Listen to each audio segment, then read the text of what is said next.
साथियों नमस्कार, मैं हूं मिस्टर राजेंद्र कुमार और आप देख रहे हैं राजकमल हिंदी चैनल।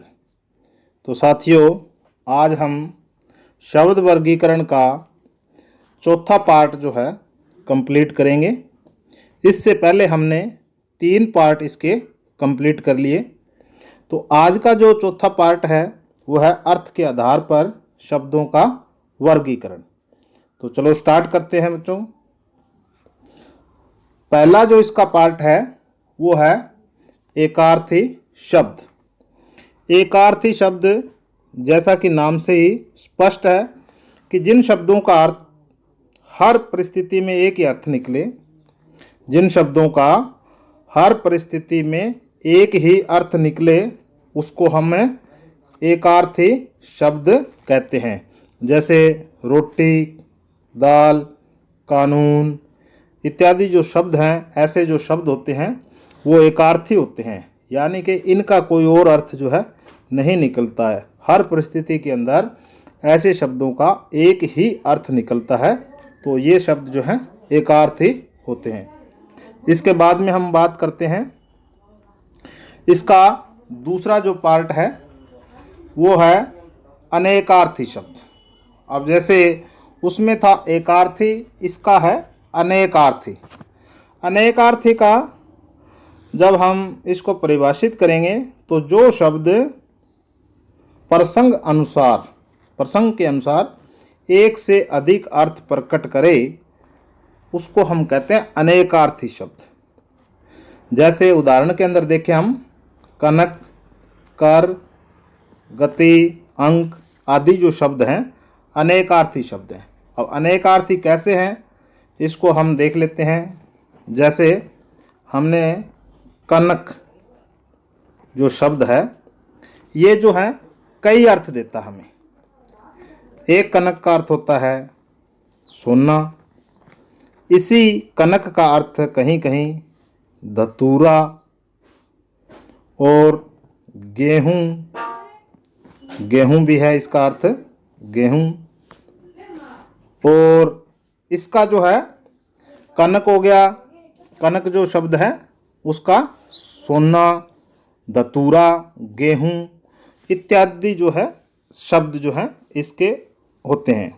इसी प्रकार हम दूसरे शब्द की बात करें कर की, तो कर को जो है हाथ भी कहते हैं। और टैक्स, कई बार हम कहते हैं ना टैक्स दे दिया, क्या कर का मतलब टैक्स।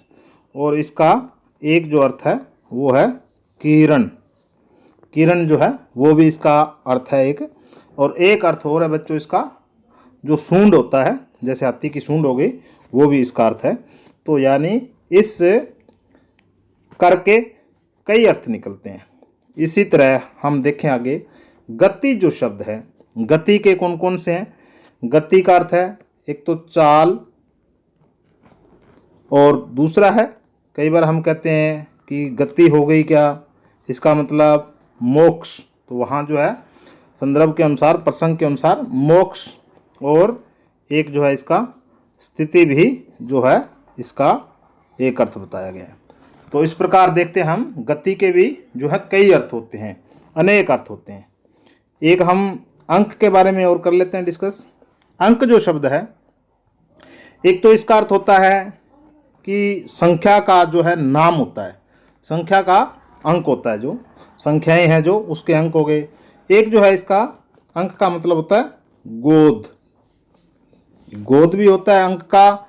और इसके साथ साथ में जो है नाटक का कोई अंक होता है, उसको भी अंक कहते हैं। नाटक का अंक, नाटक के अंदर भी ऐसे अंक होते थे। और ऐसे ही इसका जो है एक अर्थ जो है देह है, और ऐसा स्थान। ये जो अर्थ हैं इनके, ये क्या होते हैं कि शब्द के प्रसंग के अनुसार उसका अर्थ प्रकट करते हैं। तो ये हमारा अनेकार्थी शब्द जो है ये भी कंप्लीट हो गया। इसके बाद में हम बात करते हैं इसके तीसरे पॉइंट की। तीसरा जो पॉइंट है बिल्कुल आसान है, समानार्थी या पर्यायवाची शब्द। ये बिल्कुल आसान सा है कि जिन शब्दों का समान अर्थ होता है उसे हम पर्यायवाची या फिर समानार्थी कहते हैं। जैसे आग शब्द है, तो आग शब्द के क्या क्या होते हैं? अग्नि, अग्नि हो गया, और अनल, अनल भी जो है इसी का है। और इसके बाद में पावक, पावक, ये शब्द सारे हैं जो आग के हैं, पर्यायवाची हैं। इसके बाद में इसके है जो ज्वाला, कहीं कहीं हम इसको ज्वाला कहते हैं। और उताशन, उताशन, उताशन भी जो है इसी का है पार्ट। तो ये जो शब्द हैं ये अग्नि के जो है पर्यायवाची हो गए। इसके बाद में हम बात करें इसके जो है एक शब्द है अशब्द।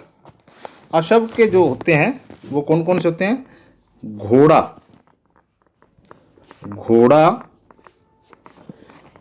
घोटक, घोटक, तुरंग भी होता है कहीं कहीं, तुरंग, ये इसके हो गए। इसके और भी हैं, घोड़ा, घोटक, तुरंग, हेय, कहीं कहीं जो है इसका जो होता है हेय जो शब्द है वो भी है जो इसका होता है, जैसे हेय ऐसे लिखा होता है, हेय, बाजी, बाजी, और सैंधव, सैंधव, सैंधव, ये जो सारे शब्द हैं ये अशब्द के हैं।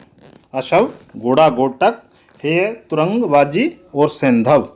ऐसे ही बात करें हम जो गणेश है, गणेश जो शब्द है उसके बारे में बात करें हम, तो गणेश के भी बहुत सारे नाम हैं, जैसे गजानंद, गजानंद हो गया। विनायक, जैसे विवाह शादी में इसका बहुत महत्व होता है, विनायक, ये भी इसका है। लंबोदर हो गया, लंबोदर, लम्बा है जिसका उधर, जैसे पीछे भी हमने इसके बारे में डिस्कस की थी, लंबोदर हो गया।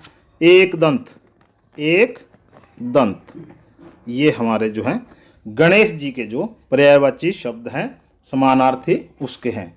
इसके बाद में हम बात करते हैं इसके आगे के पॉइंट की, विपरीतार्थक या फिर विलोम शब्द। सिंपल सा है कि जो शब्द किसी शब्द का विपरीत अर्थ प्रकट करता है, विपरीत का मतलब उल्टा अर्थ प्रकट करता है। सिंपल है बिल्कुल, जैसे दिन का रात हो गया बच्चों, गर्म का ठंडा, अमीर का गरीब, ऐसे ही है राजा रंक, ये सारे जो हैं बिल्कुल आसान से ही है। विलोम शब्द जो होते हैं, एंटी जो शब्द होते हैं, वो जो है विपरीतार्थक या विलोम शब्दों के अंदर आते हैं। इसके बाद में हम बात करते हैं इसका पांचवा जो प्रकार है, इसको जरा ध्यान से देखें। यहाँ लिखा हुआ है सम श्रुति सम भिन्नार्थक शब्द, श्रुति सम भिन्नार्थक शब्द या समश्रुति भिन्नार्थक शब्द, यानी कि सुनता जो है शब्द सुनने में समान लगे लेकिन अर्थ भिन्न हो, तो उसे कहते हैं हम श्रुति सम भिन्नार्थक शब्द। जैसे पानी और पानी, दो शब्द दिए, इस पानी का अर्थ तो जल, लेकिन इस पानी का अर्थ हाथ होता है। ऐसे ही इसका अर्थ जो है शोक, शोक का मतलब दुख होना, और इस शोक का अर्थ होता है चाव। तो ये जो है बच्चों हमारे जो इसके अर्थ के आधार पर शब्द के विभिन्न जो है भेद थे। तो मुझे पूरा विश्वास है कि ये वीडियो आपको बहुत अच्छा लगा होगा।